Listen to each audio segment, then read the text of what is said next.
So today I'm going to teach you how to make our cat cross-stitch keychain craft.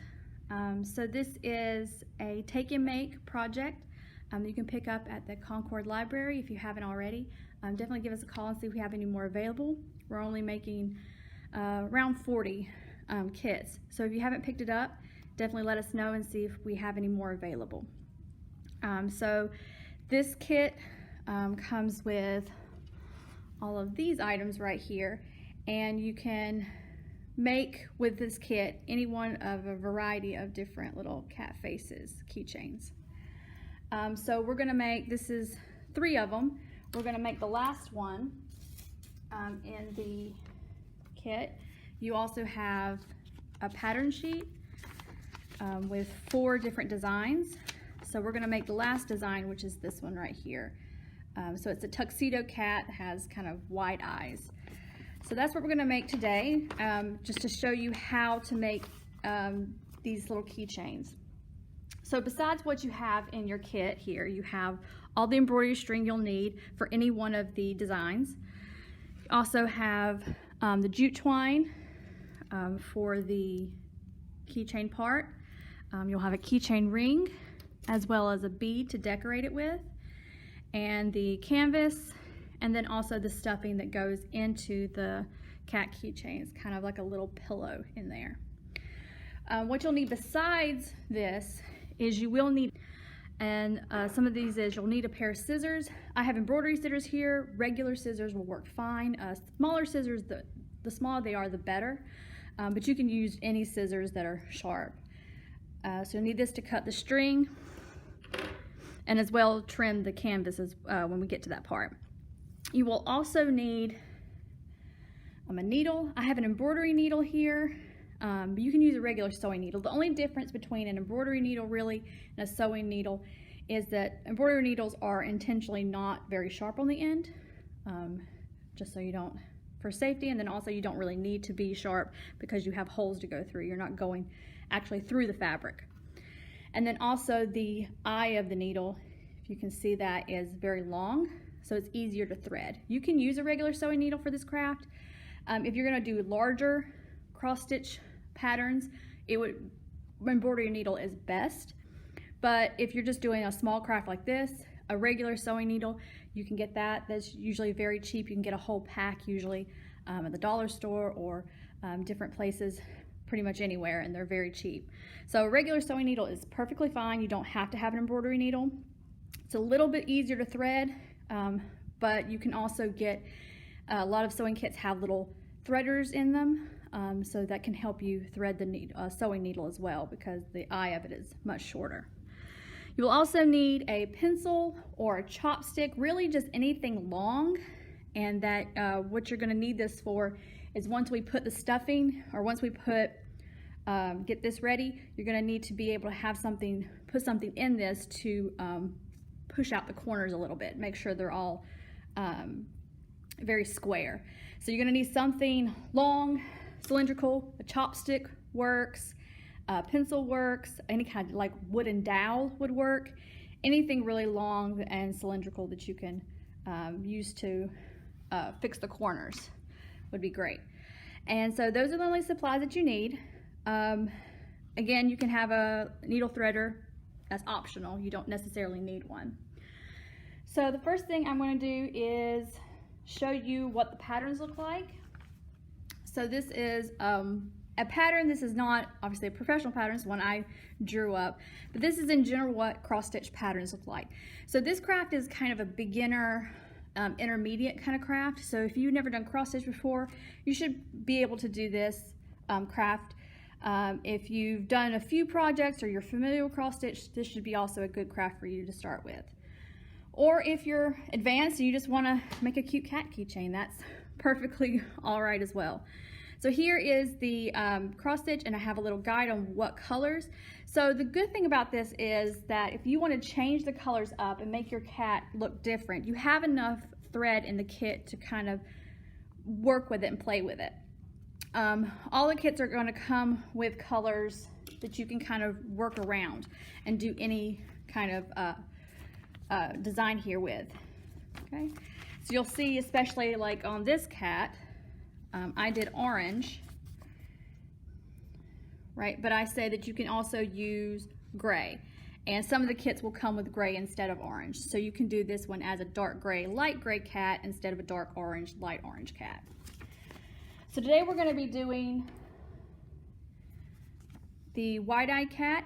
And the first thing I'm going to do is show you how to thread the needle.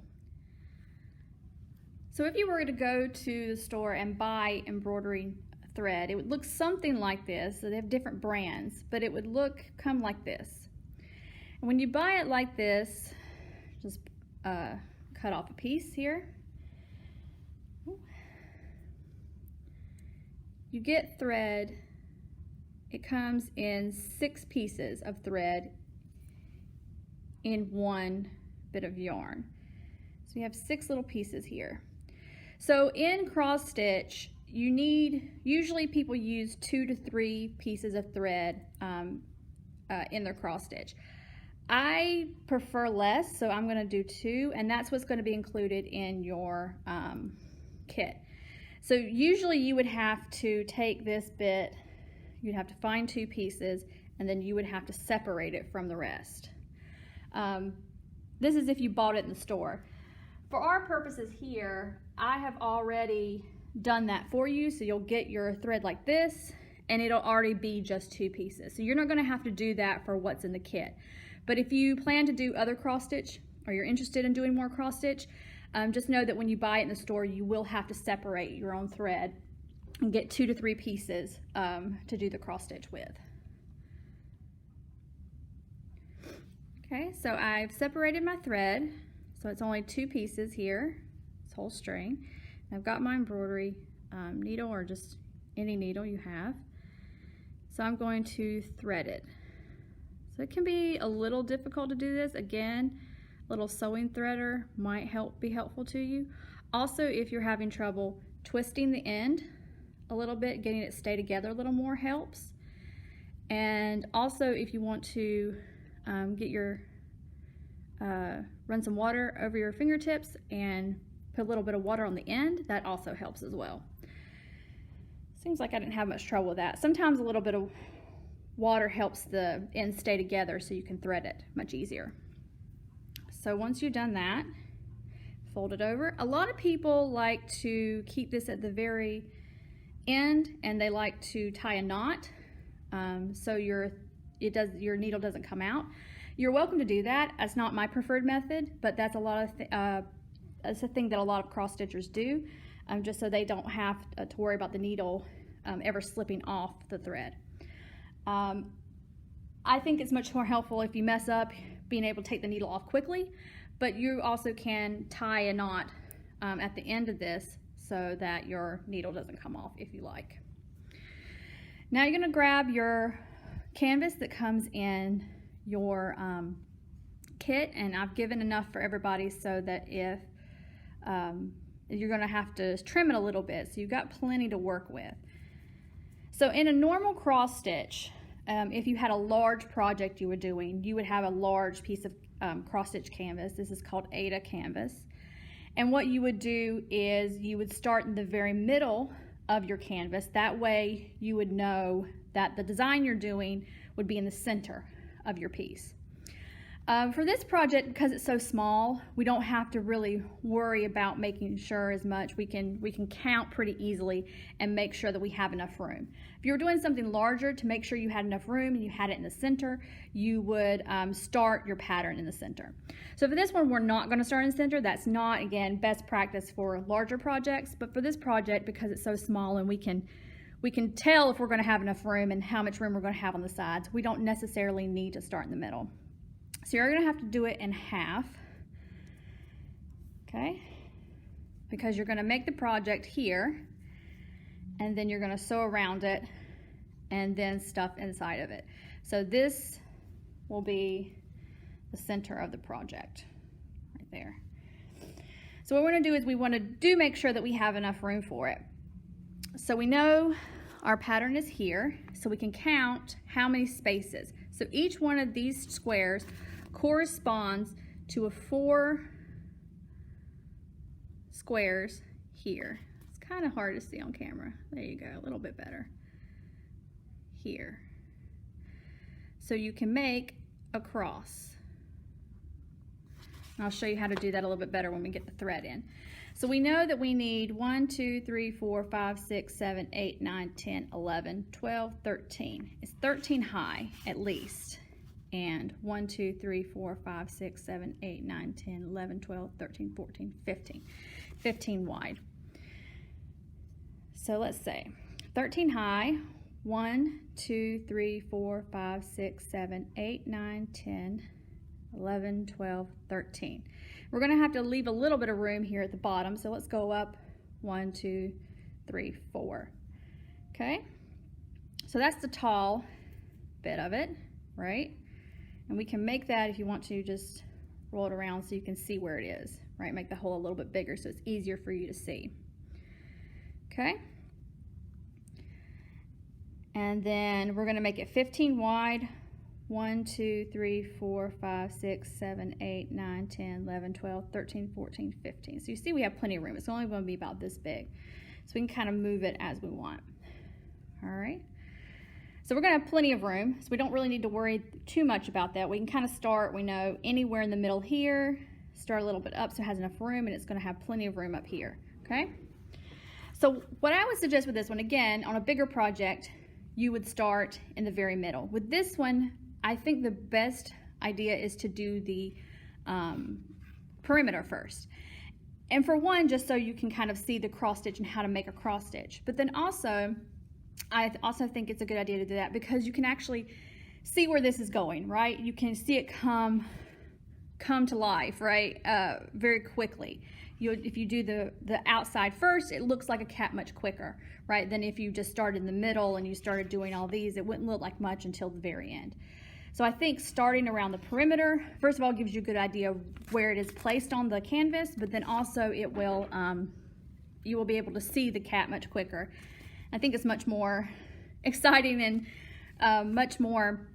gives you much more encouragement if you can kind of see the cat forming as you do the cross stitch. So we're going to start at the very bottom here with this 1, 2, 3, 4, 5, 6, 7, 8, 9. So there are 9 stitches. Okay. So we know we want to start somewhere around here and we want to start a couple up. So let's do 1, 2, 3. Let's let our bottom be right here. So we're going to go from the back. Okay. So this first stitch is important because this first stitch is going to secure. So you can tie a knot in this back if you like. That's not my preferred method because if you just lay this over and we start to make our first cross stitch, so you go horizontal from wherever you've come through.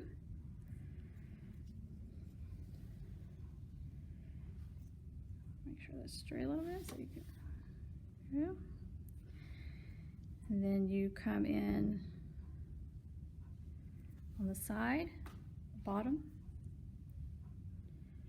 Okay, so if you do that, you can make sure that this string is underneath it so that when you, and it lays flat, so that when you pull it down, it holds it. I find that this is very secure. I've never had an issue with it. And this just, so I don't have to make a knot at the very end. I feel like making more knots because this thread will knot up on you a little bit. So making more knots to me is just, I think, a little more trouble. But it's completely okay to make a knot at the very end if you feel like that's more secure. A lot of people do it. It's not wrong. This is just my preferred way of doing it. So once you made your first cross stitch, it's very good. Congratulations. Especially if you haven't done this before. That's really kind of the crux of it. That's kind of what the main thing to do is. As you go more into cross stitch, you can do other different kind of stitches.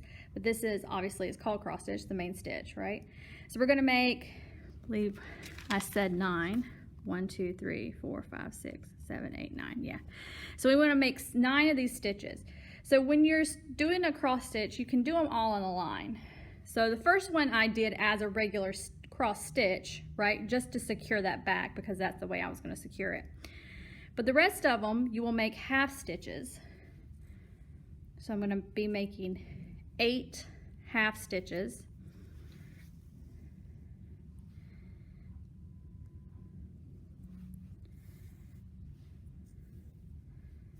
Okay.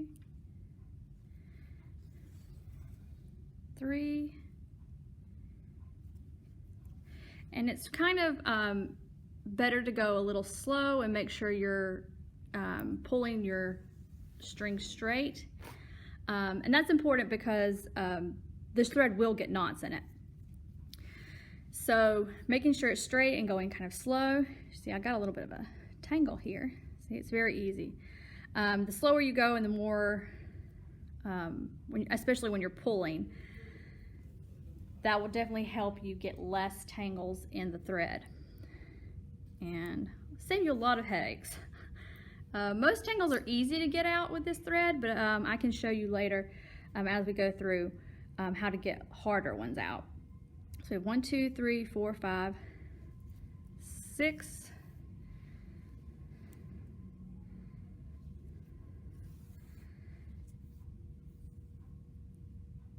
7, and 8. So the normal practice is in cross stitch is to do the entire line and then to go to the next line and do the next line. For this one though, like I said, I think going around the perimeter first is a better strategy. So what we're going to do is once we finish 1, that'll be 2, 3, 4, 5, 6, 7, 8, 9, right? So now we're going to start on our horizontal stitch. So with these stitches, usually you want to go from right to left. That's kind of, or from left to right, sorry. So from this side to this side, right? Left to right, and do your stitches this way. But ultimately it doesn't really matter. You can do your stitches any way that works for you. If you want to start at this end and go this way, that's completely fine as well. As long as you have 2 of these half stitches that cross, it really doesn't matter. So I'm going to start, so this cross stitch here is this one right here. So it's the corner one. So obviously I can't go back into here because that would be coming out. I would be undoing my stitching, right? So what I want to do is I want to go 1 over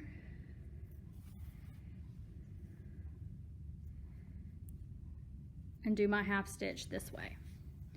So once I get this perimeter of all these half stitches going across the whole way, then what I'll do is I'll just keep going and double back and finish all the stitches.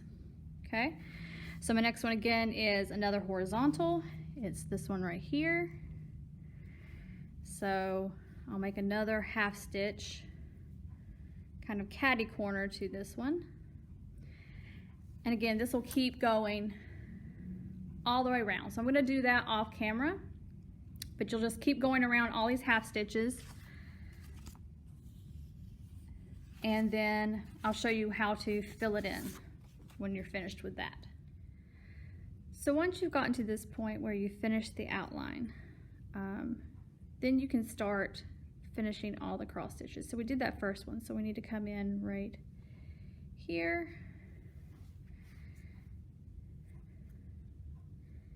You can start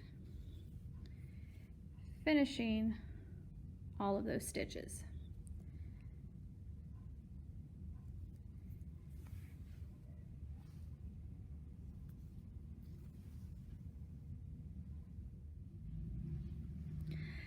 So once you've finished doing the outline and then going back over and finishing all the half stitches, you're left with the outline of your cat. So what I suggest now is whatever outline color you did, because some of them, such as this one, you outline in a regular color instead of black. If you have any inside color that's the same color, you should go ahead and start those stitches. That's just so you don't have to keep changing your thread. It's best to just keep the same thread on and go along. So we've ended right here at the very end. That's where our thread ends. And our pattern here has all these X's are black. So we're going to continue to do the black that's in these sections right here. So I'm going to start with the very bottom. So I have these 3 stitches, so I'm going to do this stitch right here, which would correspond to right here. Yeah, right there. Okay, so I'm going to go in there. And because it's only right, so the rest of these are white until we get over here, so I'm just going to do that 1 stitch, and then I'm going to go to the next line. So usually when you start doing these cross stitches, you need to go line by line, but that also depends on what color, right? So I'm not going to finish this line because the rest of it, or most of the rest of it, is white. So I'm just going to go to the next one.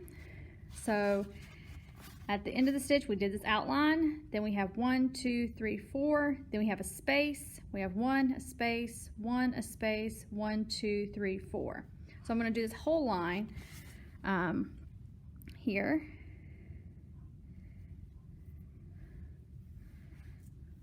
One, 2, 3, 4 space.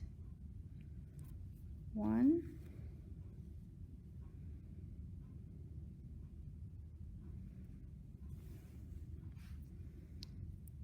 2.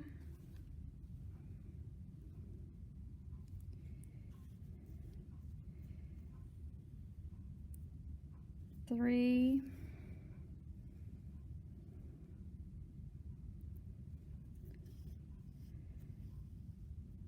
4. And then we want to leave a space here. So instead of going to this next one right here to do the next half step, I'm going to go over 1 so that later I can come back right in the blank space and put a white stitch. Now it may seem kind of counterintuitive to put white stitch over white canvas, but really it makes everything the same level, right? So all the thread the same level, and it makes it look finished. It kind of fills in so you don't see all these holes, and so it looks much more finished and polished if you go even do white stitches over the white canvas. So then we're going to leave another space, and this is kind of making the nose of the cat. And so even if you in this pattern have to say keep a couple spaces, such as when you do the eyes, so when you fill in with the green or yellow, you do the eyes and you have to leave a couple spaces or 3 or 4 spaces here to do the second part, that's completely fine. You can leave as much space as you want and it'll just kind of go over. So let's say you had another one, you wanted to make your second stitch over here. It would just look like that on the back, and that's completely fine. So you can do that for small spaces. Obviously you wouldn't do it for a very large amount. This is probably as big as you'd want to go. You wouldn't want to leave a space. I would just say finish that line and then come back over to that side and do it later. Leaving a little bit of space or kind of crossing the space in the back is completely fine, as long as you wouldn't waste as much thread as just tying it off and then going over there and starting a new thread. So that's completely fine. So what you want to do now is complete this line, and then once you complete that line, go back and do finish the stitches. So once you've finished putting the cat together, so all the black together, finished all the half stitches and everything, then you're going to need to take this color off so you can start on your next color. I would suggest after you do whatever the outline color is, which would usually on most of them are black, and then you do any kind of inside black, I would go to the next main body color. In this case that is white, So that's what we're going to continue with. So I'm going to, you can tie a knot if you like, but what I like to do is just go under one of your stitches, just from the back, in the back, and then, whoops, do that again. Go in back, and then go in the loop that you've made, and it creates a knot. So I usually do this about twice, just to make sure that it's very secure. Go in there, there we go. And then you can kind of cut off the excess there, so it's not as big of a string. Okay, so the base of the cat, and so I'm going to continue doing the cross stitch. I'm going to put the white in, and then I'll show you what that looks like, and then I'm going to put the eyes, which I'm going to use green for the eyes, and then I'm going to put in the pink for the ears here. So you have a light pink in your kit that you use for the ear color. Okay. Just wanted to show you what to do in case you get a knot in your thread. As you can see here, we have a little knot that is formed in the thread. So one thing you can do is just try to pop the thread. So what you do is just put it in the hole and just pull, and then you take both pieces and pull. And that, see, that brought that one, the little knot, out. If that doesn't work, sometimes you can just go straight to pulling both sides. Wherever the knot is formed, just go pull both sides gently, don't break the thread, and see if that can pop the knot out. Worst comes to worst, you can try to keep doing the cross stitch with it, and you can hide the knot in the back. So that's what happened here. Is this knot was too tangled, it would not go through, so I just left it and hid it in the back. So instead of pulling it all the way through, I just pulled it up to the knot and then just kept going. So I would say going slow and make sure you're pulling your thread very evenly. That will help you not get as many knots like this. I was going a little too fast here. So you won't get any big knots, because again, that does waste some thread. But if you go slow, and you can kind of pull out these smaller knots quite easily.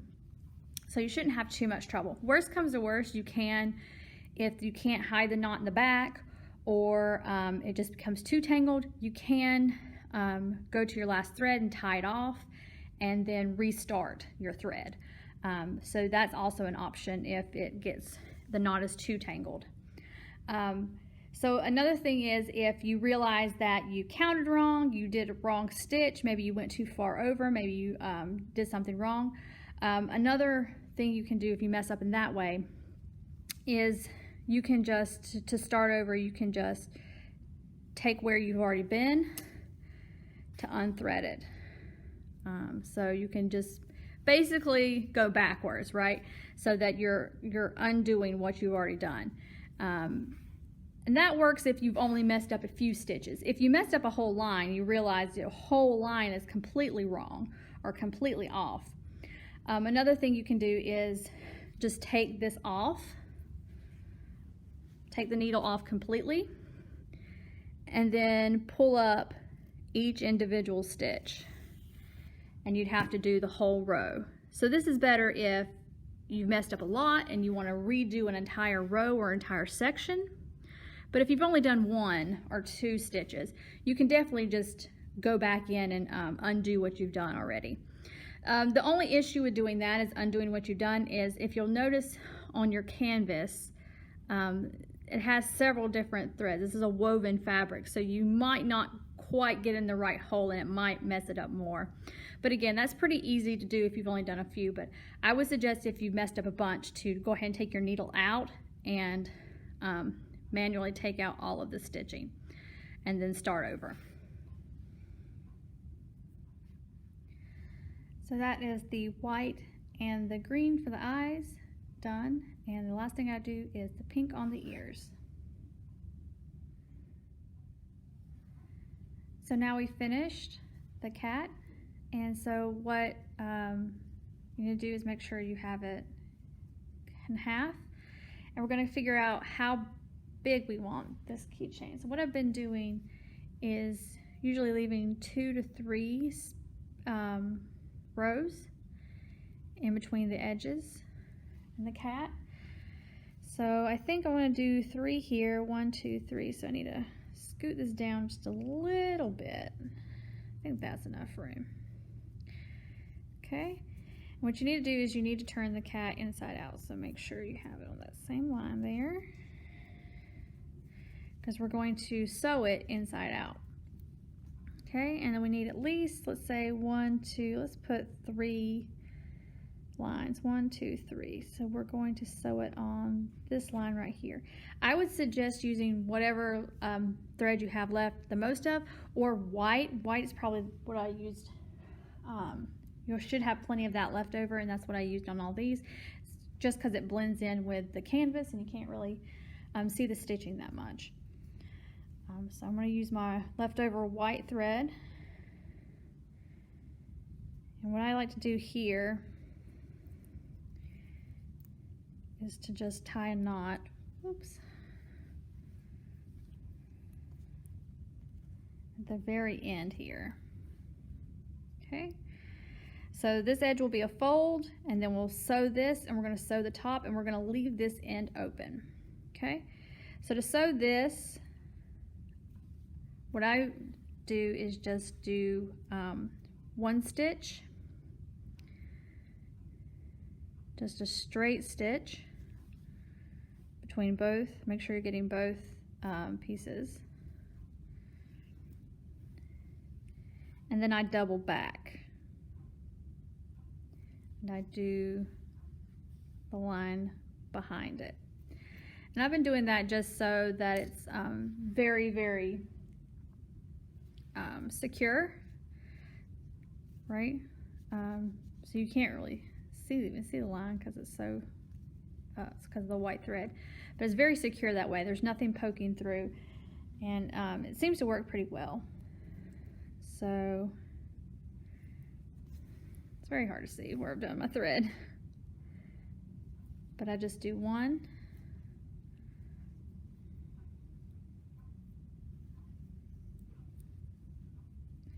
and then I go back and do the one behind it.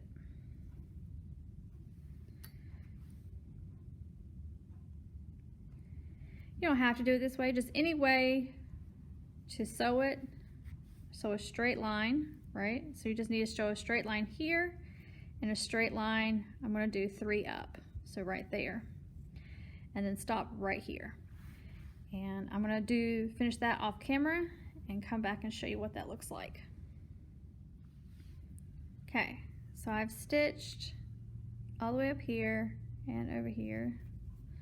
And make sure when you stitch this, you go at least 2 to 3 blocks over. Then you want to leave this string on. You don't want to cut it off. Take the needle off. Okay. Now what you want to do is cut the excess. So for this part, you can use, if you had embroidery scissors, you can use that. It's actually better to have a bigger pair of scissors to do this part. So I usually leave at least 2, maybe 3 from where I've stitched. Okay. And then I'm going to cut a little bit here, excess off.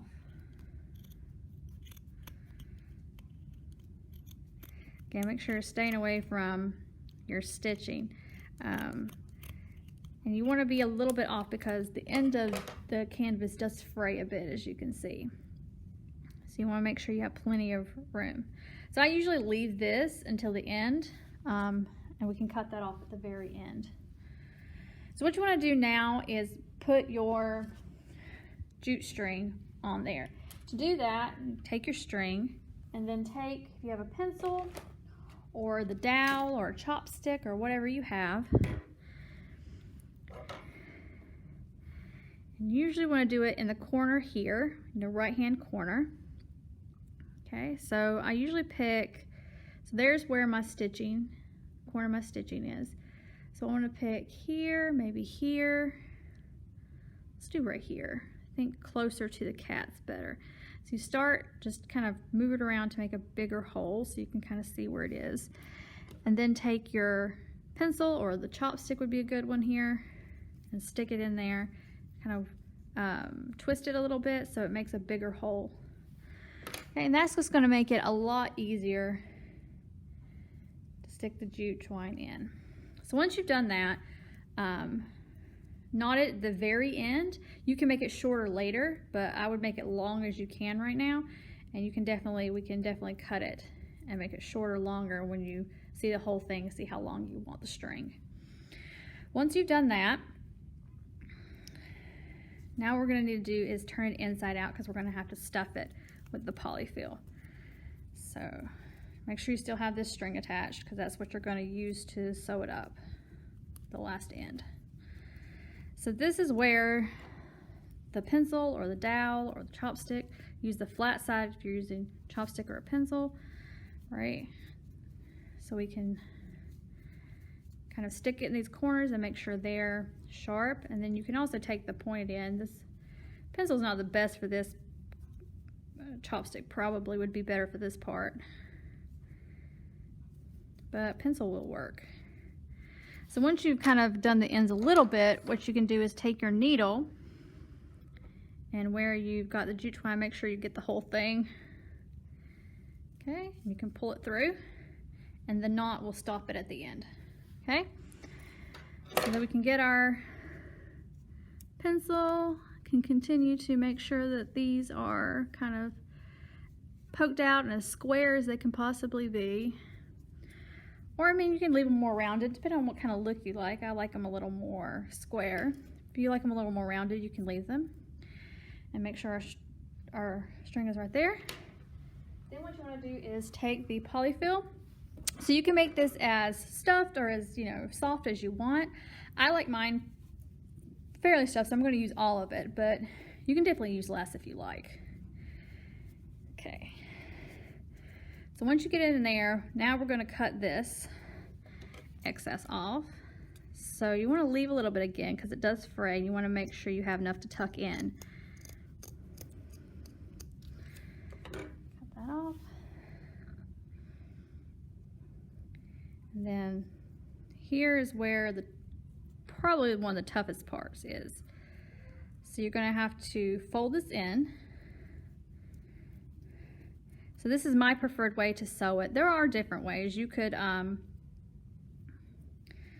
sew it straight like this, sew it like that, and then cut it and leave the frayed edge if you like that look. I prefer this look where you can barely see kind of the edge here. I think that makes it very secure and also looks very nice. So once you do that, you want to make sure you have enough room on the edge here. So you kind of have to stick your finger and your thumbs and kind of move it with your thumbs to kind of adjust. Because you want to get both sides pretty straight so that when you sew it, it looks nice and neat. Okay. So that looks like fairly straight. So now what you want to do is you want to thread your needle again.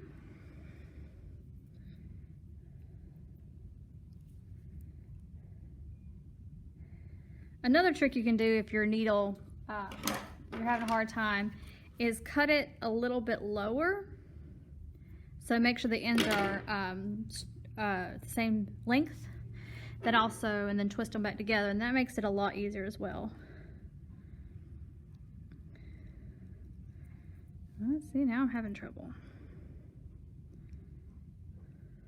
There we go. All right. So once you've got it threaded, now what you can do is start to sew this in. So what I like to do is I sew over it. So in other words, you're just making kind of loops over. So you do that, and then you go back over,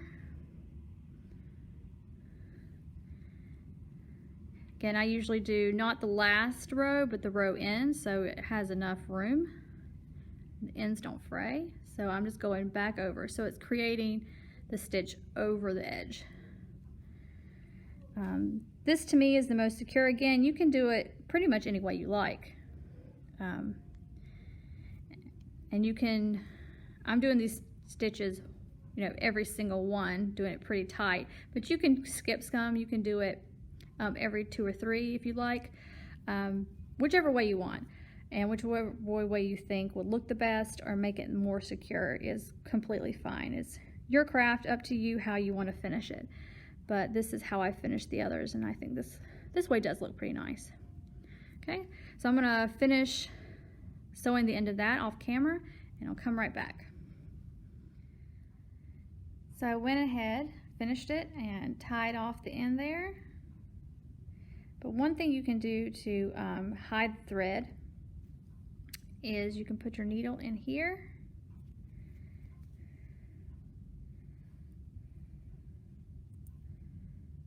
And then once you get in there, you can scrunch it up a little bit, cut it off. So the end of the thread is hidden within the keychain itself, so you don't see it. So the last part is attaching the beads and the keychain. So if you just figure out how long you want your string to be, I think this is pretty good. I think I like that. Then you can figure out if you want 1, 2, or you can put all 3. Each kit comes with 3 different colors, and you can put all of them or just one of them on there. I think I'm going to put blue on this one. So all you need to do is scrunch that up and place the blue on there. And I think here you have some options. You can just leave it like this. I think I want to put a knot in it, so the blue bead can't move up any. Okay, and then you attach the keychain. So how to do this is to put the string like this inside of the keychain hoop, open this, and then stick the keychain all the way through it. And this creates a little knot, so it's tied to the keychain. And there you go. You have the cat keychain cross stitch craft. So have you enjoyed making this cat keychain craft with us? When you're finished with your work, you can put it on a keychain, you can put it on a backpack or any kind of bag, or you can just use it as a zipper pull because they're nice and soft. Definitely show us what you've created. You can add a picture to our social media, or you can come in the branch and show us in person what you've done. We'd love having you. So hope you enjoy, and hope everyone has a nice day.